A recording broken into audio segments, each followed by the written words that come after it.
How to fix Instagram Reels, something went wrong.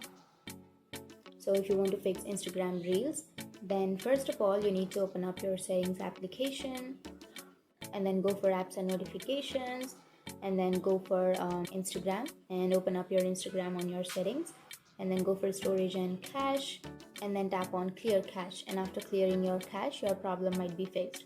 But after clearing your cache, if that still doesn't fix your problem, then you can make sure that your app is up to date or not. So you can simply open up your Play Store and then you can go for the search bar and then search for Instagram. And after searching, if you have an update option instead of this open option, then you can simply tap on update and you have to update your Instagram application.